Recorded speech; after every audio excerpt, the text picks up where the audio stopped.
In the midnight glow where the stars align, we lose ourselves in the rhythm divine. Underneath the sky painted with dreams we're chasing. Hi, and welcome to episode 20. I'm Jody. And I'm Mari. And today we are going to talk about one of the deepest, most mystical planets in astrology, which happens to be Neptune. So for over a decade, I think 14 years, if I'm correct, Mari, Neptune has been in Pisces, and now it has just shifted into Aries, which is a very different energy. And that's not just a change of sign. It's going to be a change of how humanity dreams. It's going to be how we change in how we heal, a change in how we love, and how we decide who we are. So we're going to take a deep dive into that today. Yeah, I'm excited about it. I'm excited about where Neptune is taking us, I think, as a planet for humanity. I think it's going to be a revolutionary change, truly. I agree. All right. So Neptune represents a partner life that cannot be measured or controlled. So if Saturn teaches us how to build life in reality, then Neptune reminds us that reality is larger than what we can see. Neptune governs imagination, spirituality, compassion, our dreams, symbolism, creativity, and longing to connect with something sacred. So Neptune's not really interested in productivity. It's interested in meaning. Mm-hmm. Yeah. I love that you already brought up the Saturn and sort of Neptune comparison, because that's something that I deep dove into when studying for this episode, because I believe that Neptune is the part of us that holds the truth of what we forgot when we chose to become human, that we're not separate, that we're not cut off from source, and that nothing essential about us has ever been lost. And much of that we choose to forget when we come, and it's really a process of remembering. And I think Neptune holds the real key for that. Neptune represents the ocean of consciousness and the oneness of all life. So many of you may have heard about Neptune being associated with things like confusion, illusion, escapism, fog, delusion. But those are just surface symptoms, not Neptune's essence. Those are symptoms that can happen around Neptune until we get the true message that Neptune is trying to get across. So Neptune is ultimately not here to confuse us at all. It's here to undo a confusion we've been living in. That's the way I see it. So for much of astrological history, even, I believe that we've seen Saturn as a representative of quote unquote reality, structure, time, material, etc., right? And Neptune has been seen as illusion, probably more due to its ethereal nature, right? But what if we have it backwards? What if the structured, time-bound, material world, the world of productivity, achievement, separation, and control, all of those things that we consider to be reality, is not ultimate reality, but a temporary operating system we enter in order to learn? And what if Neptune actually represents something more original, more fundamental, and more true to our essence? Neptune, it represents unity, oneness, source, the field beneath form, the field that connects all things, consciousness itself, and love without separation. So Neptune is what exists before we divide life into self and other, success and failure, sacred and mundane, right? These things we place judgments on and separate ourselves. But Neptune is what exists before all of that concept that we have in this earthly plane. So from a soul perspective, we choose to enter this Saturn-shaped world to experience form. And we've talked about this. We actually went kind of deep into this when we did our Saturn return episode. So if you want to know more about Saturn, eventually we'll do a deep dive on Saturn as well. Our plan for the next several episodes, at least, is to deep dive into individual planets, to really go into the archetypes of these planets. We've done an episode where we touched on all of them, but we're going to dedicate a whole episode to each planet. So we will get to Saturn again, but we went pretty deep into Saturn on our Saturn return episode if you're interested in that. But we were talking about how Saturn is the soul contract that we signed to become human, to experience form, to experience limitation, experience choice, and to experience love through separation. Forgetting is part of the curriculum. So it's okay if we forgot. No one has to feel guilty that we forgot, right? That was part of that curriculum. But the remembering and the waking up is also part of this journey and one of the greatest joys, I believe, of the journey that we are on being human. So Neptune carries the memory of what we forgot, that we belong, that we are held, that nothing essential can be lost, that you are perfect and you are whole exactly as you are, and that we are not alone in existence. We are so deeply loved and so connected, not only to one another, but to all life, all of everything in this cosmos. So that remembering doesn't necessarily arrive intellectually through Neptune. I would say, I'm going to talk a little bit about Jupiter and Neptune later in their association, but that's more Jupiterian, the intellectual part.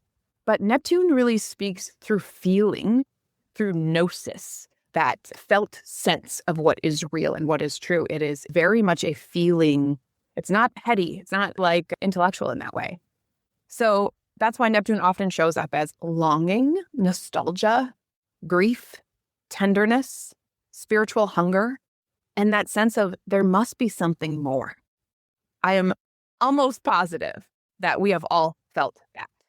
That little tug, that little something that says there must be something more than this earthly existence, right?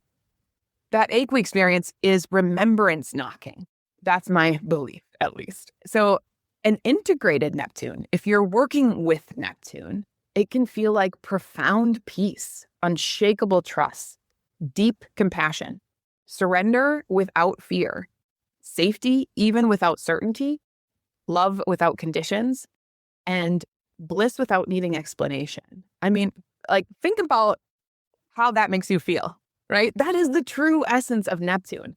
But it's very easy to get caught up in the shadow parts of Neptune. So we are definitely going to break down today how to work with Neptune, how to lean into the surrender so that you can feel those things, that integrated Neptune in your life, because it is such a beautiful, beautiful planet and a beautiful truth that it holds. Yeah, and to take a little deeper dive into that astrology of Neptune, I took Deborah Silverman's training, and in her training, she teaches that Neptune, is often described as the dissolver of the ego attachment. But really, what it's asking us is to remove certainty so that intuition can grow. So it's really trust, surrender, and allow. I love that. I love that. Neptune is often described as the dissolver of ego attachment. Then Neptune removes certainty so that we tap into our intuition and allow that to grow. It can be so confusing, but like you said, sometimes the focus of Neptune is the confusion and the low road of things, but there is definitely a high road. Yeah, and the high road is so peaceful. And so it really allows, when you really lean into that surrender, and we'll dive more into how to actively work with this, like I said, but there is a peace beyond understanding that, I think many of us have probably heard about that. That's in the different religions use terms like that. But that really, to me, describes what you can find when you fully integrate and understand Neptune in your life. Yeah, for sure. I think it's a dissolver for a reason. And obviously, when things dissolve, that can be uncomfortable because we tend to be so tight gripped to our ideas of things for safety, because we have that primal survival instinct and we get comfortable with what we know because what we know feels safe. So when what we know starts to dissolve, when things break down, the fear pops in. Yeah. It's meant to deepen our awareness of things. Mm-hmm. Those boundaries break down versus making us fearful. Yeah, definitely. So briefly, I'm just going to touch on another concept around Jupiter and Neptune, because I kind of look at Neptune as the higher octave of Jupiter. And higher doesn't necessarily mean better. It's a progression from our very human way that we look at things, the analytical brain. Actually, let me put it this way. Jupiter is more left brain and Neptune is more right brain, right? So one isn't better than the other, but they do have similarities, but very distinct differences as well. So, but both are tied to spirituality, which is why I bring this up, because we talk about spirituality and religion with both of them. But Jupiter to me is more around belief and meaning, philosophy, worldview, truth we can articulate. It's, I picture like a group of very intelligent professors or something, all sitting around in a circle debating, right? And we're talking about big concepts and the meaning of life and all of reality and, who is God and, getting really heady with it. That's Jupiter. You're thinking about big ideas, big concepts, zoom out. And Neptune is, instead of meaning, philosophy, belief, all those things, it's more gnosis, like I talked about originally. It is felt. It is direct knowing. It is embodied truth. It doesn't even necessarily need to be talked about or debated or philosophized over. It is just felt. I jokingly say sometimes that I just know it in my knower. That to me is Neptune. That is that feeling in your bones. And it sits, usually for me, literally the feeling sits in my chest, in my heart chakra. There's a feeling that comes there of resonance of truth. Like that, whatever someone spoke, that is truth. That is Neptune speaking, that internal compass that we hold. So if Jupiter asks, what do I believe? What is true? What gives my life meaning? Then Neptune asks, what do I know without needing proof? What truth lives in my body as gnosis? And what remains when certainty dissolves? Belief can be taught. Gnosis must be felt and experienced. So I just wanted to talk briefly about that because I think that Jupiter and Neptune often get associated with this spiritual concept, and they very much are tied, but they are different expressions of that. Okay, so a little bit more about Neptune. It expands empathy. So it's very empathetic. Like you feel others' feelings. Neptune is tied to Pisces, and it has that same kind of energy to it. So you feel everything. Music can make you cry. You just become more sensitive. You can walk into a room and you feel the tension or you feel the excitement, whatever may be happening in that room.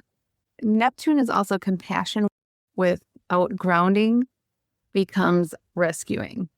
Neptune dissolves boundaries, but if you don't have boundaries with Neptune, then it's self-sacrificing. Excellent point. Taking on everyone else's feelings and energy. And so it's just losing boundaries.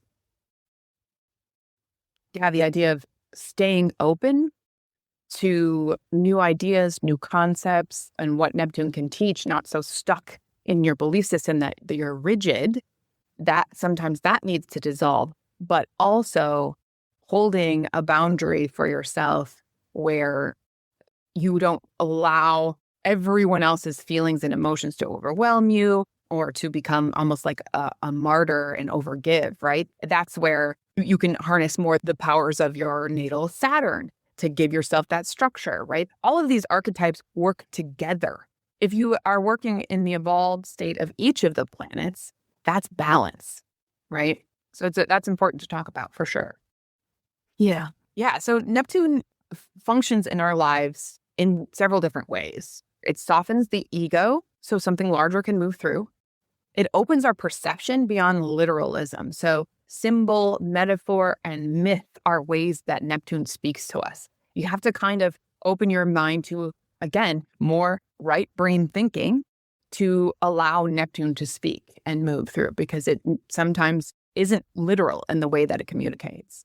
It dissolves our defenses in whatever way necessary in order to get its message through, right? Which is why sometimes it can be uncomfortable.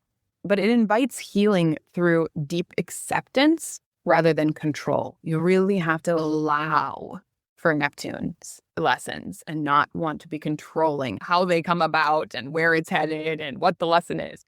And it also reveals what we are projecting onto people, paths, teachers, lovers, partners, right? It reveals what we are projecting in this again, this earthly realm, because we have this idea of separation, self and other. So if I am this, then you are that, right?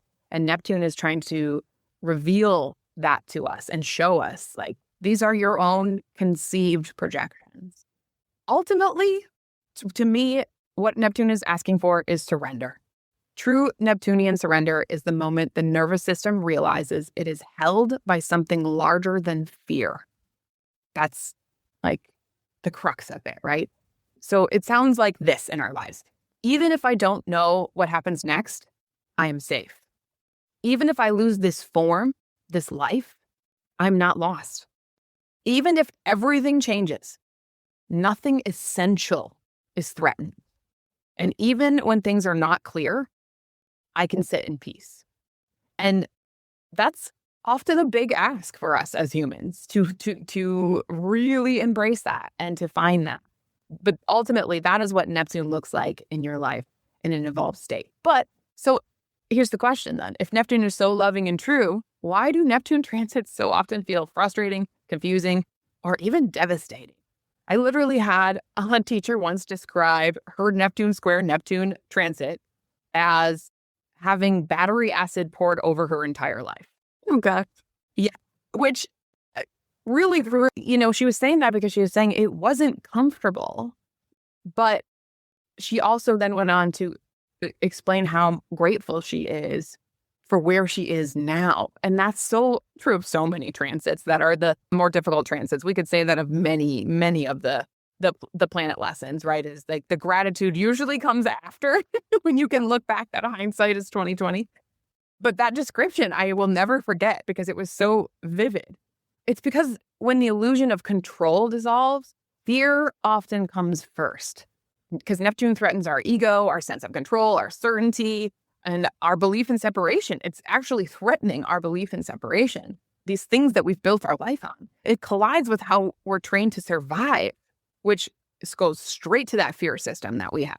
So, in our 3D system, if we prioritize building, accomplishing, producing, accruing, right? Those are things that we prize here. But Neptune comes in and interrupts that focus so that we remember the truth of our eternal divine essence. And on the other side of our resistance to that is peace. That's when the peace comes. Not because everything makes sense, but because you remember that you're held even when it doesn't make sense. I think of Neptune almost, it doesn't break things in your life. It doesn't break things down. The word picture for me is it unhooks from these things that we tie ourselves down to. It unhooks us from our identities, our goals, our timelines, our strategies, because our timelines and our strategies are no longer in service to our soul's evolution and growth. So that loss of traction feels terrifying when our safety has been tied to productivity and control, which it often is for us. So some shadow expressions of Neptune can be projection, seeing what you want to see, idealization, making someone or something the answer for you, glamour, surface enchantment that hides the true cost of something, denial, avoiding the truth because it hurts, numbing, checking out, disassociating, addiction patterns, spiritual bypassing, which honestly, for the longest time, I've heard that thrown around and didn't really know what that meant. But spiritual bypassing is simply making it all love and light before you've actually dealt with the feelings. Because even though we are all one and everything is all is well and all shall be well and all manner of things shall be well and you are perfect and everything is truly ultimately wonderful, we still have feelings. And they need to be processed because it's somatic, it's in the body, and they need to be moved through. And so it's okay to be afraid. It's okay to get angry. It's okay to get frustrated and confused and all of these other feelings. And to feel that and work through it before just passing it over with like, well, I shouldn't feel that because I know everything is one and everything is good. And, that's spiritual bypassing. It's yes and. Right? All of these things about Neptune can be true, and yet we are living in this experience. We're here living this experience in a human body that feels things. And when we jump over the processing of that, it gets stuck in our bodies and it'll come out eventually is the way that because I've experienced it myself when I've tried to shove things down or bypass. Something to be very aware of. Like, that's a really important thing. You are allowed to be afraid. You're allowed to have those feelings, but move through them with this awareness and turned on. I talk about that a lot. Just having the awareness piece turned on is how we help ourselves move through and not get stuck in that feeling, get stuck there and stay there and live there, right? And then, like Jody mentioned, victim savior loops. So rescuing, martyring, or being rescued. Those are all things that can be shadow expressions of Neptune. And then during a Neptune transit, some ways that can look are your motivation can dissolve, your clarity disappears, your plans stall, timelines blur, and that can be really frustrating. But this is Neptune's way of getting your attention. That's how Neptune is, like, tapping you on the shoulder, going like, hey, I have something I'm trying to get through to you here. That's why your plan stalled out. That's why, you're feeling confused about this. It's not just to frustrate you. It's to wake you up. So without self-awareness around that can become overwhelming. You can be disassociated, checking out, leaning into numbing behaviors because it can be overwhelming. So the Neptune never causes addiction. It reveals where support and grounding are missing, right? When we lean into things that numb, it's because we're allowing that to be the answer instead of going, oh, I need more grounding and support and self-care and self-love in this area. So that's why grounding practices, nervous system work, like breath work, meditation, and having your awareness turned on about what is happening is so important during any sort of Neptune transit. Finding yourself a mentor, somebody who you trust to help you walk through these things, because you are kind of in the fog. You're maybe in that confused state. So finding people you trust to work through this stuff with is really important for self-care. And as Neptune transits, if there's tough Neptune transits, like a Neptune square, Neptune opposition, those types of things, it's really important that we slow down, simplify, tend to our body, prioritize rest and hydration, ground spiritually and practically, and allow for the not knowing and be comfortable with not knowing and ask for help, like I said. Those are just a few touch points for if you're going through a tough Neptune transit, and even things to think about as Neptune is moving into Aries. And we're going to touch on Neptune through all of the signs, depending on where your natal Neptune is. Then we're going to do a look at Neptune in Aries specifically, because that is where we are now and will be for the next approximately 14 years. I believe 2039, March of 2039 is when Neptune will be moving into Taurus. So, Jody, I will let you take it from here. Yeah, it takes a long time. Neptune takes 165 years to orbit the 12 zodiac signs. So it won't happen in your lifetime. Neptune is only going to change signs. Let's see, in the average lifespan, if it's 14-ish years. I can't do math on the fly, but we'll figure it out here. So I'm thinking if I was born in Neptune in Sag, and now it's Neptune in Aries. So Sag is 9, 10, 11, 12. I mean, halfway through the zodiac would be approximately 84, 85 years. So 6 signs, maybe. Yeah. Signs in 85 years. Or, 6 to 7, depending how blessed you are. Yes. Another thing about Neptune is I always think of it as like our antenna to collective, the divine, however you want to label it. And the confusing part, at least for me, and I'm sure for others, because we think of boundaries as these hard rules or hard lines. And really, boundaries can cause separation. So Neptune is just dissolving that separation and reminding us that we are all connected and we are all one. That can be confusing, especially when you look at Neptune, like it's hard to not take on others' feelings and have emotional boundaries, but yet in the same sense, it's asking us to dissolve those boundaries because I am you and you are me. So what's good for me is good for you. Mm-hmm. And it could go even deeper than that, but I'll stop there. I just kind of always think of it as our antenna Now I'm going to go through and give a short little description of what Neptune looks like through each of the signs. And then we're going to really take a deep dive into Pisces and Aries. So I'm going to start with Taurus. And this would be if your natal Neptune is in Taurus, because obviously right now we all have our transiting Neptune just entering Aries. So hopefully that makes sense. If you're new to astrology, that might be a little confusing, but stick around. We'll try to help clarify that. Neptune in Taurus is the dream of peace. It's all about safety, comfort, beauty, financial and emotional stability. Could be struggle with money boundaries or giving too much, maybe materially. When it's grounded, Neptune in Taurus, incredible healers who bring beauty into physical reality. So the lesson is to discover self-worth. Neptune in Gemini is the dream of understanding, the soul's dream through ideas, stories, communication.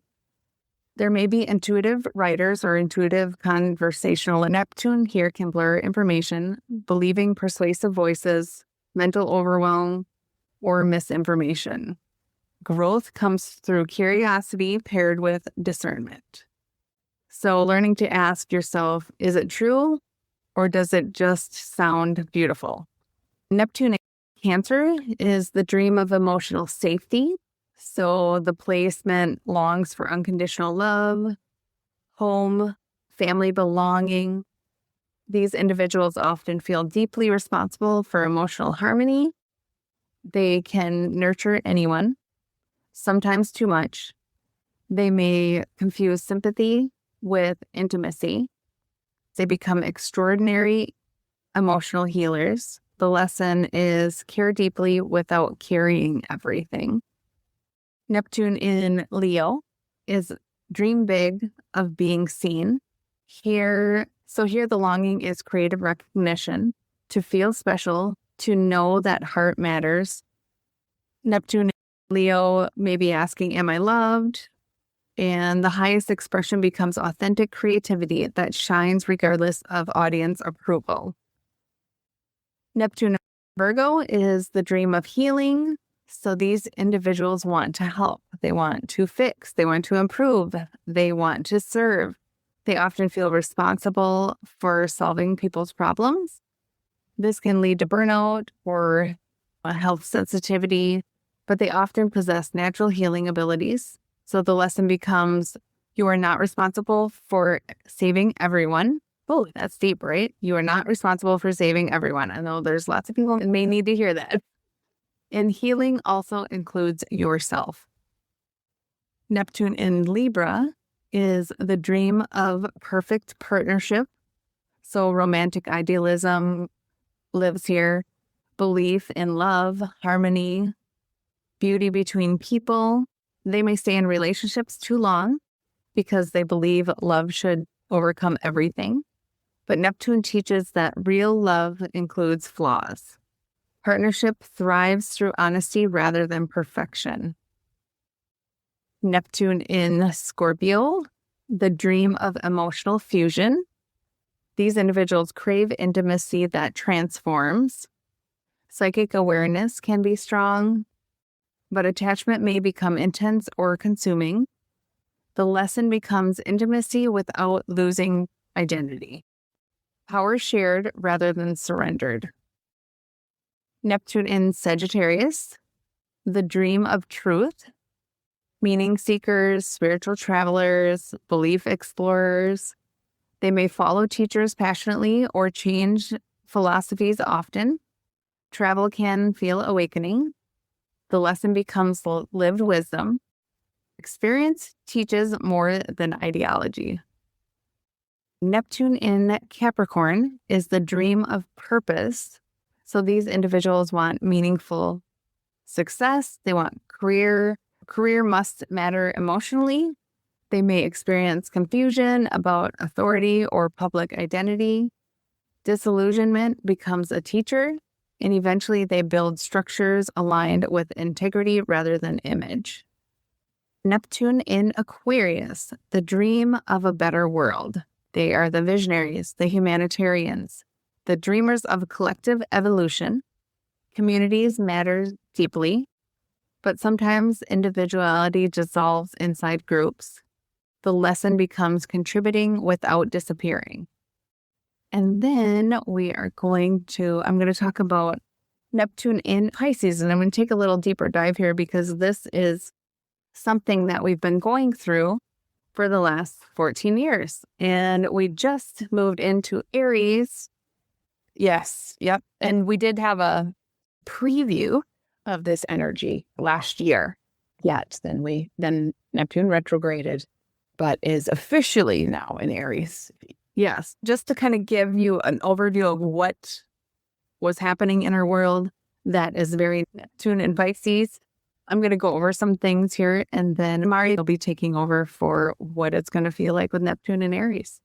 Neptune has been in Pisces, so it's very comfortable there. Collectively, we've been swimming in emotional waters. If you look back the last 14 years, maybe you'll see that, maybe you won't. But we saw spirituality explode. There's astrology everywhere, right?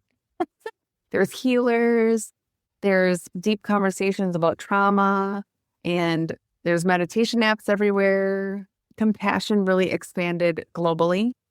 Pisces does dissolve boundaries, and sometimes too much. We also saw misinformation spreading easily, idolized leaders, addiction patterns increased, people searching endlessly without grounding.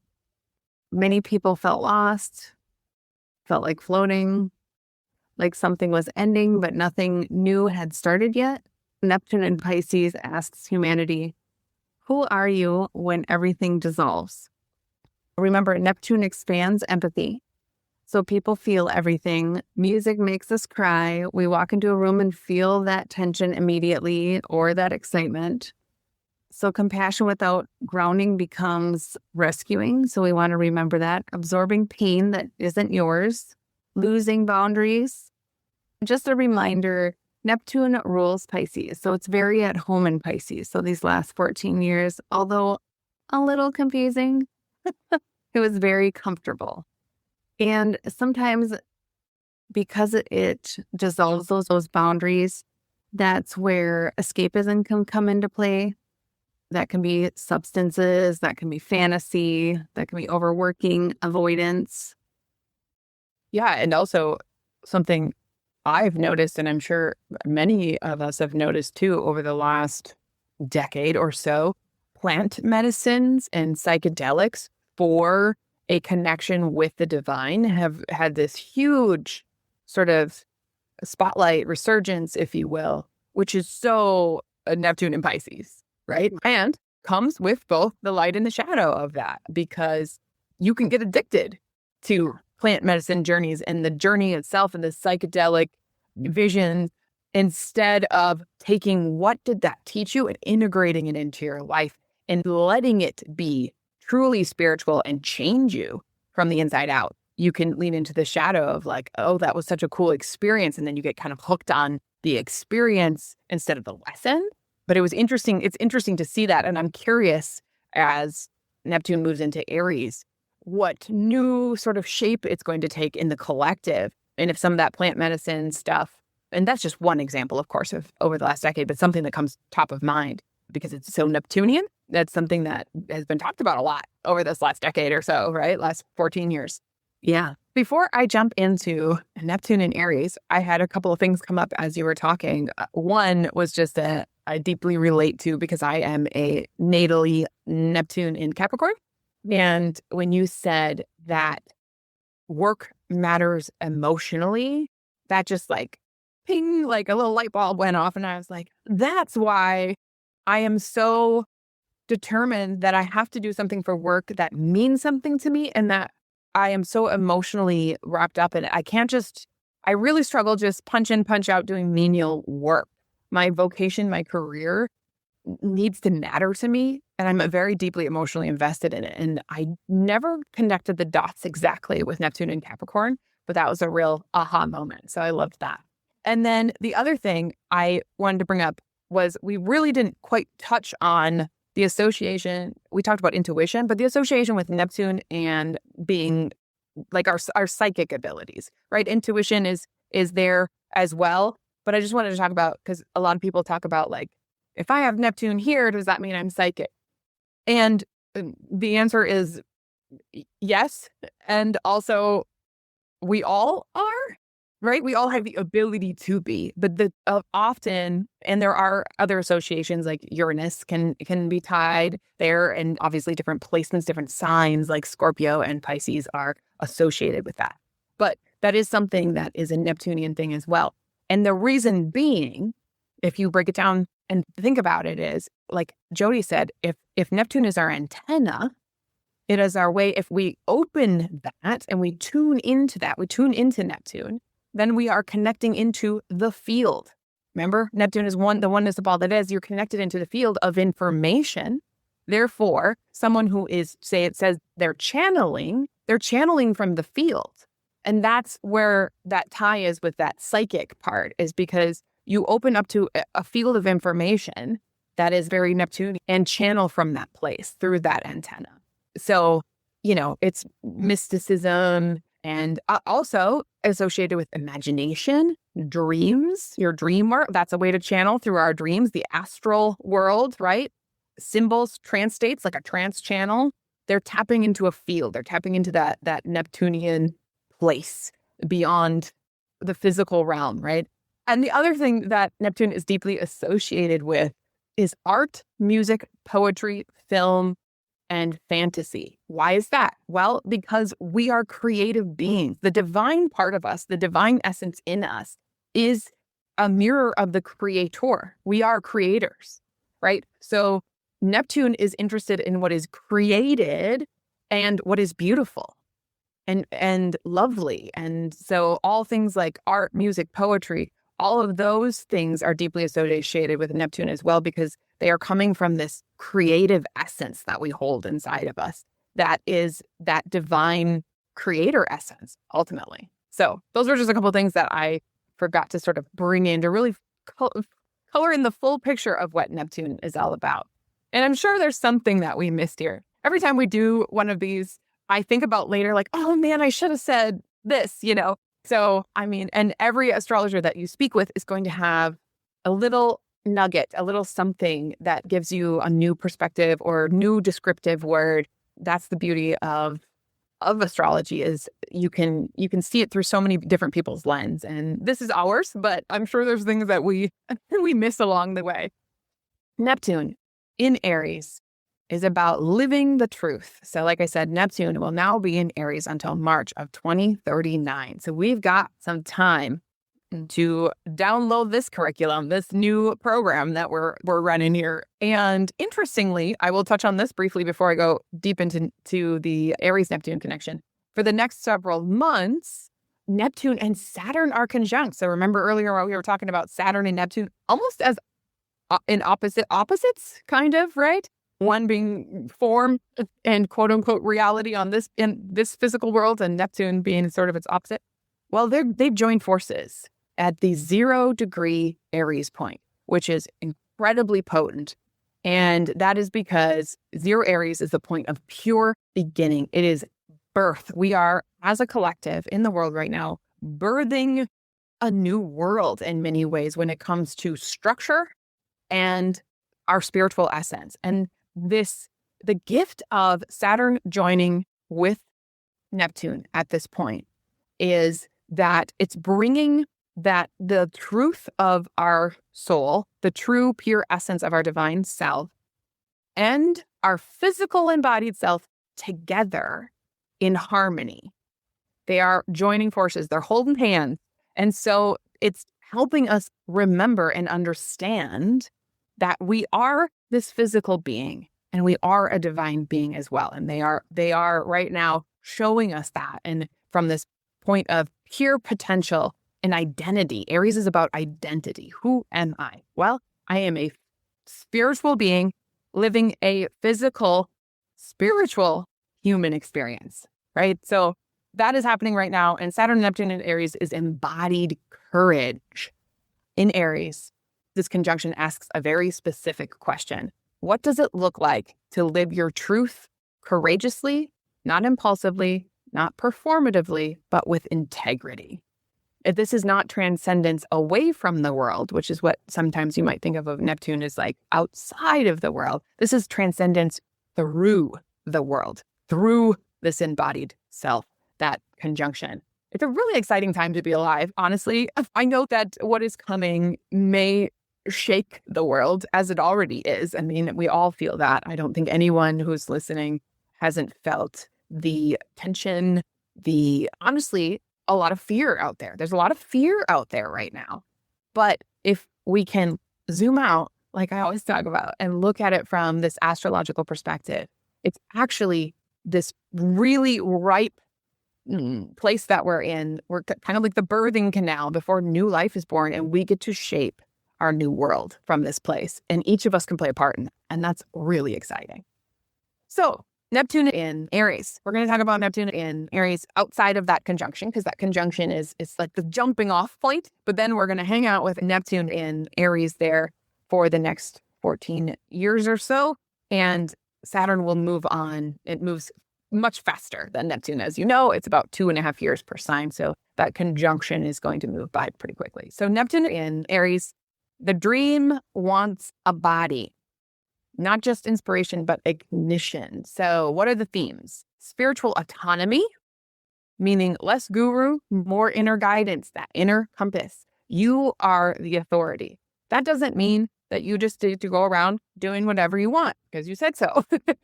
It means that the true essence of that is really getting quiet with yourself.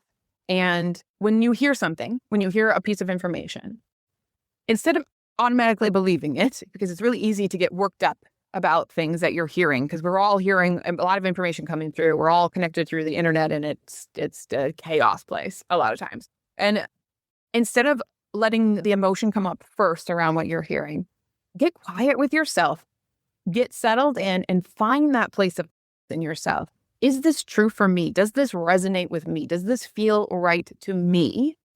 From that very clear place. And that's what I mean by spiritual autonomy. And like the truth is inside of us, but not from the ego. That is the part that I have to be really, really careful and specific about. It's not just like everybody's their own authority and we do whatever we want. Yes, and it has to be not from a place of ego and selfishness, which is the shadow maybe of Aries, right? But the evolved, I know who I am. I know my essence. I know my truth. And go into that guidance, because there's a lot of false prophets, if you will, out in the world. There's a lot of information that is not true. So check in with your own knower. That's going to be huge in these upcoming years. So identity disillusion and rebirth can be something that can be happening. Who am I really? That question might be coming to you. Like, who am I really? Why am I here? What, like that's going to come up a lot during this time. Inspired action, but also on the shadow could be impulsive escapism, right? We're taking keywords from Aries and Neptune in both the light and shadow there. New myths of courage, selfhood, and faith, and fighting for a vision, which could be beautiful or dangerous, right? What is your ethos? What is your belief system that you are fighting for, that warrior spirit of Aries? What are you fighting for?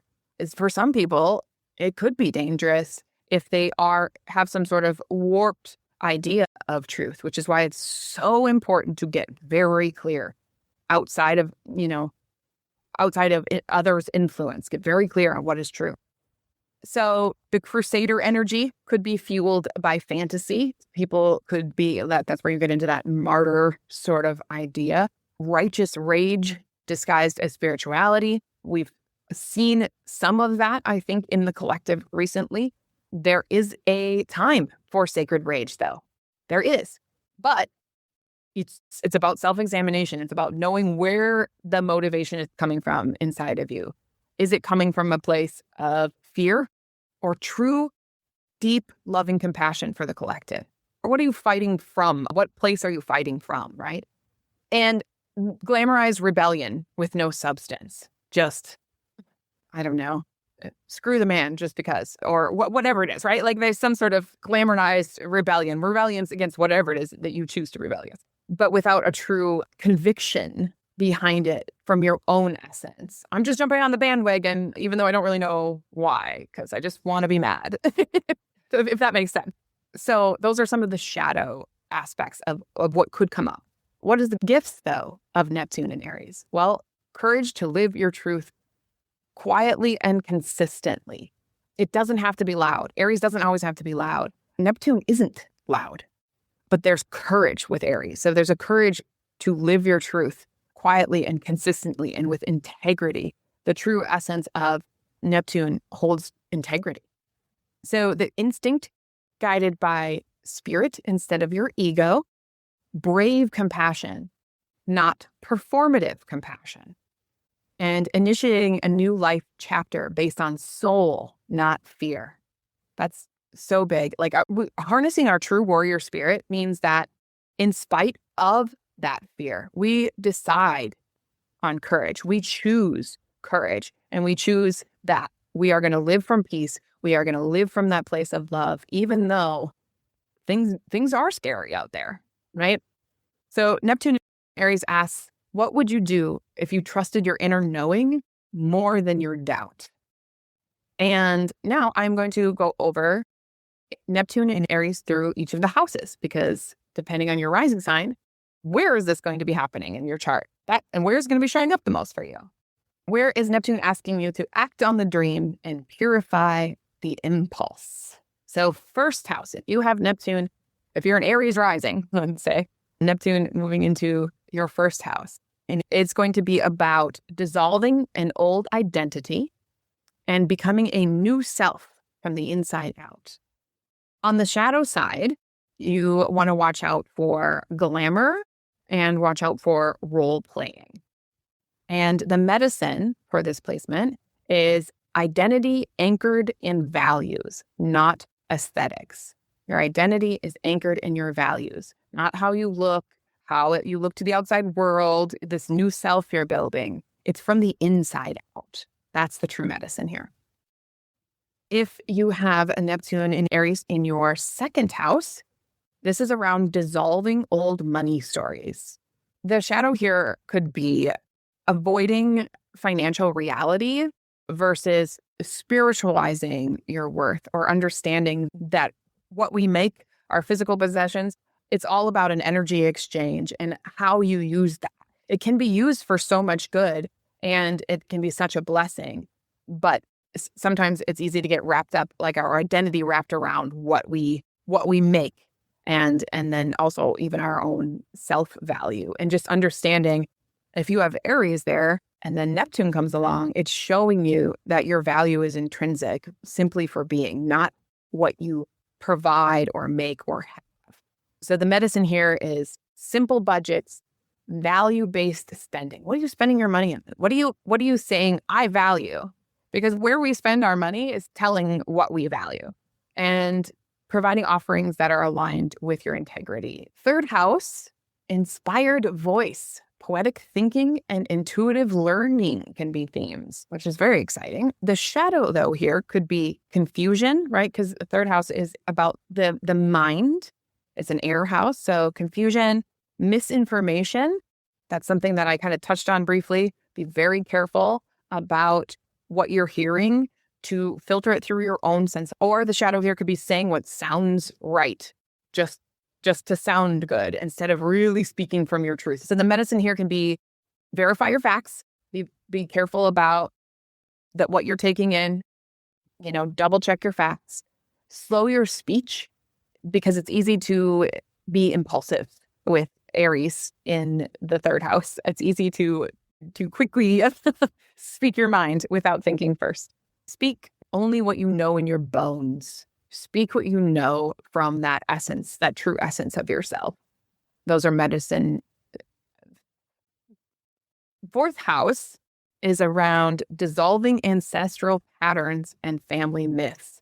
So if you have Neptune moving into the fourth in Aries, you are working with stories. You are working with the stories that you believe, that your family believes, the things you've inherited, the way you grew up, all of those things in trying to get to the bottom of, are these serving me? Do these resonate with my truth and my essence?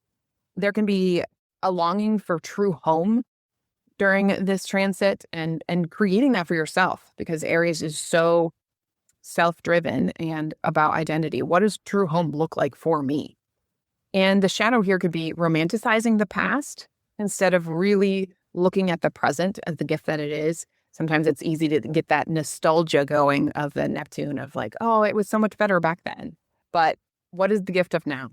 And another shadow could be avoiding hard family truths. You just kind of maybe want to mask over it and avoid it because it's I don't want to dig into that, right? So those can be some shadows there. The medicine is gentle truth telling with your family. It's those boundaries that we talked about. Even though Neptune is this boundless thing, it also has to have healthy boundaries. And that means being truthful, in this case, with your family and the people closest to you in a gentle way. Somatic safety, making sure that your body is cared for. Mars rules Aries, which is about the body. So making sure your body is cared for. And redefining home spiritually and practically. Fifth house is about creative revelation, art as devotion. How fun and exciting is that? Like your art truly turns into this spiritual expression. But something to watch for would be romance idealization, because this is a romance house. So as Neptune enters there, you might project, the idea of like you meet somebody and you see their absolute best, like what they could be instead of what they are today. And you fall in love with their potential instead of their reality. That could be, an idea of romanticized idealization. And then fantasy love stories, which is kind of along the same idea. The medicine here is to create consistently, really create from a place of like, this is your life creation. And no matter what that looks like for you, creativity is your lifeline through this and your way to express your essence and date people's reality, not their potential.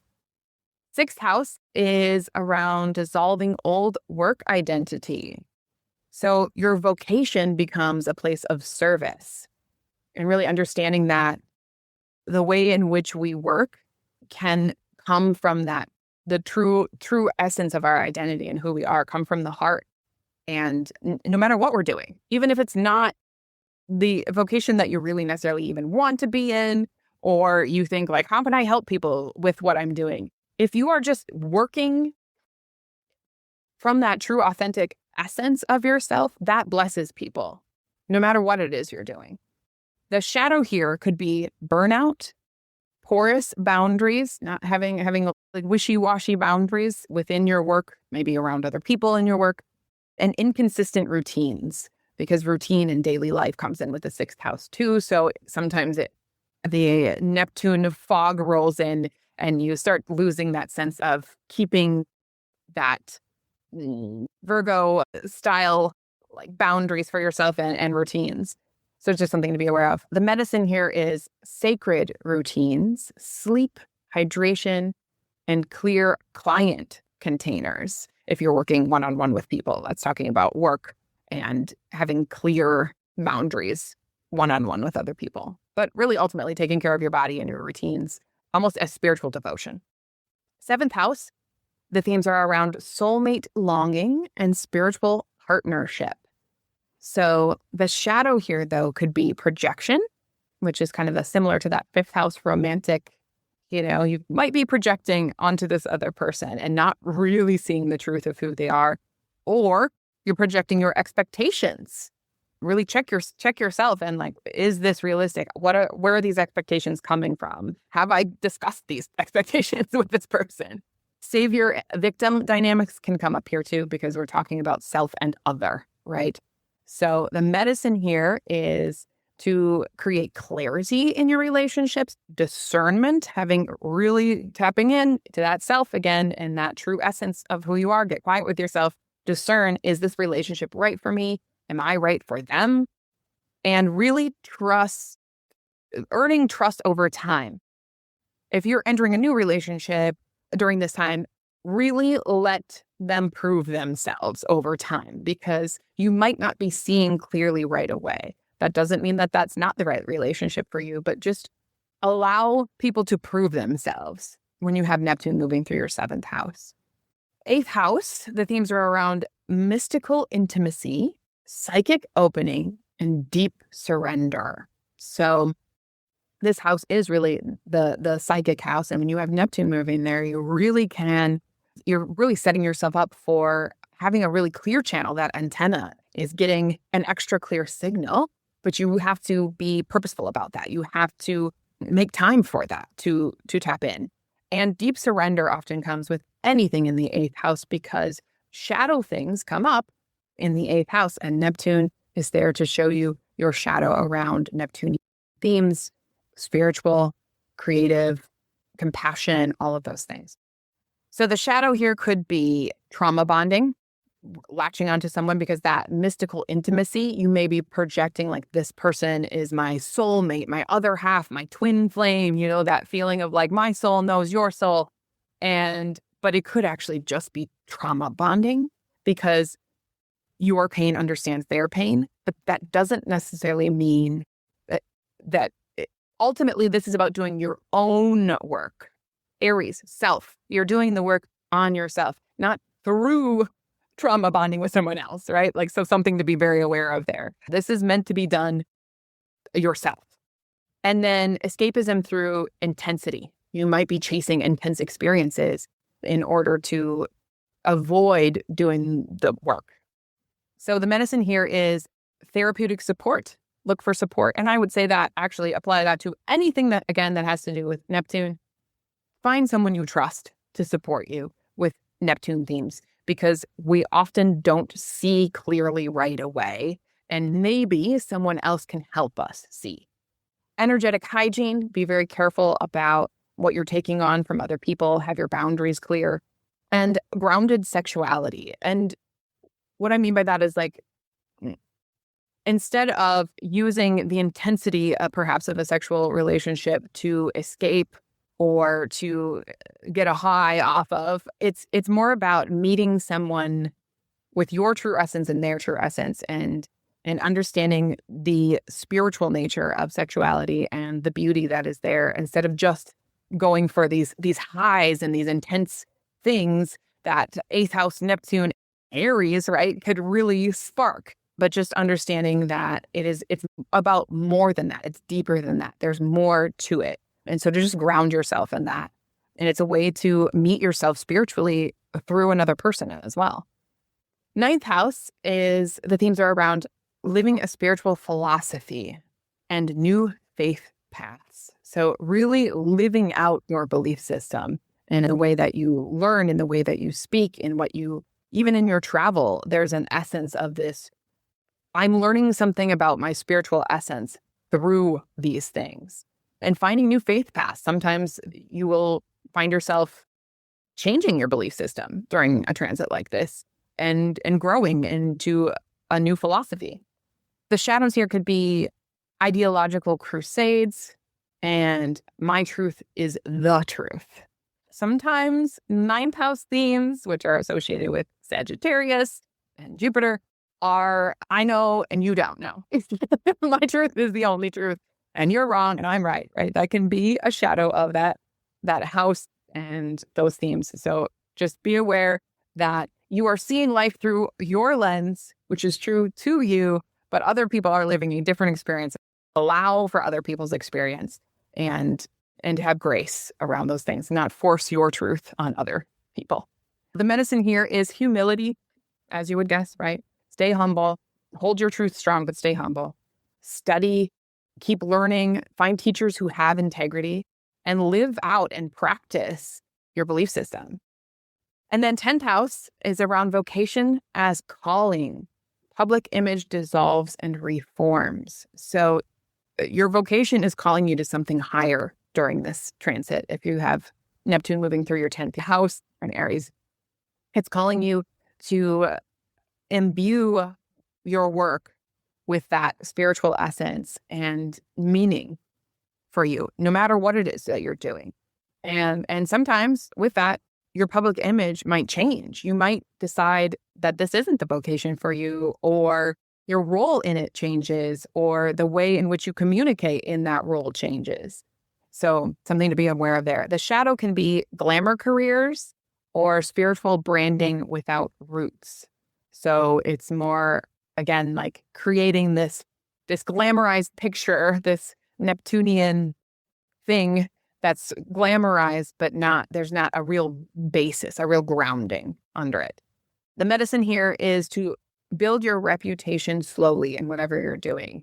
It's not about being flashy and look how amazing and spiritual and wonderful I am. It's about building something strong and solid, and then really being careful around your ethics, accountability, and ultimately you're crafting mastery. You're creating something masterfully that is deeply authentic and aligned with your true essence.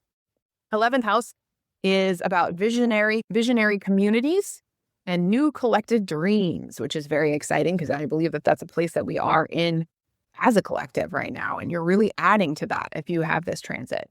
The shadow here would be groupthink or parasocial cult dynamics. So be very careful around getting wrapped up in a narrative without self-examining. Again, Aries, that's all about you, yourself, your identity. Who am I? What do I believe? Not what we believe necessarily, right? And even though it's 11th house, which is about the we, if you have Aries there, you are standing strong in your belief without getting wrapped up in something, without really examining in yourself first. Is this aligned for me? Am I just getting caught up in groupthink, or, getting pulled into some sort of a cult-like dynamic because I'm just on the bandwagon now? So something to be watchful for. And the medicine here is real life. The medicine here is really finding groups that you can contribute to that truly share your values, and contributing from a place of deep care for the collective and not from a place of selfishness, right? Because again, Aries can be, on its shadow side, it can be selfish, but you have all of these gifts, this individualized gifts that are yours alone. When you contribute to the collective, that expands. And, when we get multiple people bringing their true soul essence and their gifts together, it gets so much bigger, and it can impact. The impact can be so much bigger. That's what I'm trying to say. And then finally, 12th house. The themes can be heightened intuition, dreams, and spiritual gifts, which again, like, what a beautiful transit. Really, again, make time for those things. Make time to go inward and pay attention to your dreams. Start writing down your dreams, perhaps. Your spiritual gifts might be really coming online during this time. The shadow here could be avoidance, isolation spirals, and numbing. So those are all very much associated with Neptune, because 12th house is Neptune's natural home, the home of Pisces, etc. So those sort of escapism tendencies, numbing out, getting overwhelmed, and then just pulling yourself into isolation because I can't handle it. Just be aware of those tendencies. Seek help if you need it, and really, really be gentle with the self-care. But the medicine here is to have solitude, yes, but with structure. Solitude with a purpose. Solitude to go inward. Your meditation practice, your journaling, whatever it might be, your quiet time. It's not about escape. It's about purpose and really meeting yourself in ways that perhaps you never have from the inside out. So spiritual practice with embodiment and grounding is really important medicine for if you have Neptune moving into the 12th house in Aries. So that is all of the houses. And then I just had, just kind of as a little end cap, integration practices for everyone, no matter what house this is moving into. How can we work with Neptune? There's a discernment ritual, or rather, I don't know if you want to even call it a ritual. It's just to ask yourself, to stop and ask yourself these questions when processing pretty much anything. And that is, what do I know, truly know, right? What do I assume? And what do I imagine? That brings clarity. What do I know? What do I assume? And what do I imagine? Because often we're meshing those things all together and they're getting all, and we don't know, we're not clear about what we're projecting, right? Imagining, oh my gosh, I'm so worried about this, even though it hasn't happened yet. What do I assume? I jump to a conclusion. I'm telling myself a story based on something I heard. I'm telling a story. That's an assumption, right? What do I know? What do I assume? And what do I imagine? Body anchoring. So hydration, sleep. And I don't know if any of you have done this before, but something I like to do is take salt when I get home. If I'm feeling like overwhelmed by a lot of other people's energy, I have salt next to my sink. I wash my hands with salt. It's very grounding. Salt, like a salt bath, magnesium salt in your bath, those types of things. Neptune is watery and our bodies are mostly water. So water matters and grounding matters. And so those body care things are really important around Neptune. Creative devotion.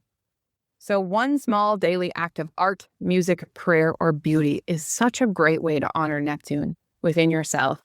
And it's just a way to bring that to top of mind as well, to really be devoted to creation, because this is one of the greatest gifts that we have is our creativity. A boundary prayer that you can say to create, we were talking about healthy boundaries around Neptune is, what is mine stays with me, what is not mine returns, right? You can say that when you're going to go into a group situation, have a conversation, whatever. What is mine stays with me, what is not mine returns. It's just a simple way to protect your energy because Neptune is so open. Sometimes we are absorbing what is not ours, and that can make life very overwhelming, right? So that's a quick boundary prayer. Yes, I love it. And then get yourself a reality check, friend. One grounded person you can sanity check with, because I'm going to be honest, we all feel like we might be going a little insane right now. That's an overarching statement. But from everyone that I've spoken with, what I have heard, out in the zeitgeist, if you will, a lot of people are feeling that right now. And it's okay. But find yourself a reality check buddy. Find yourself that person that you can sanity check with and get grounded with, and really, my friend and I always say, wrap it out. I call her. I'm like, I got to wrap it out. I need to get this off my chest and tell me if I'm crazy, right? So that's really important. Those were just like an end cap thing, working with Neptune and this big, big, big energy and this big shift that we're in. Those are really great ways to ground yourself, care for yourself, and honor Neptune. Awesome. All right, as we wrap up the episode, we want to thank you for joining us. And just as a reminder, if you don't want to miss our episodes when new ones drop, be sure to like and subscribe, or whatever you're listening to us on. I guess it's all subscribe, right? Yeah. Well, yeah, it really means a lot to us. It helps us reach more people. Yeah. And we would really appreciate it. We appreciate you all. Thank you for listening. Yes, thanks. See you next time. Yeah. Thanks for joining us under the stars today. We hope you're leaving feeling inspired, grounded, and more connected to your inner truth. And if you loved this episode, we would be so grateful if you would subscribe, leave us a review, and share it with someone you love. If you're ready to explore your soul's path through psychological, evolutionary astrology, and personal astrological coaching, you can find Mari at yoursoulpurposeastrology.com or follow her on Instagram and Facebook at yoursoulpurposeastrology. And if you're ready to illuminate your birth chart and explore how essential oils can support your emotional and energetic alignment, you can find Jody at earthandskyessentials.com or at Earth and Sky Essentials on Facebook and Instagram. And remember, your soul is always guiding you. The magic starts within.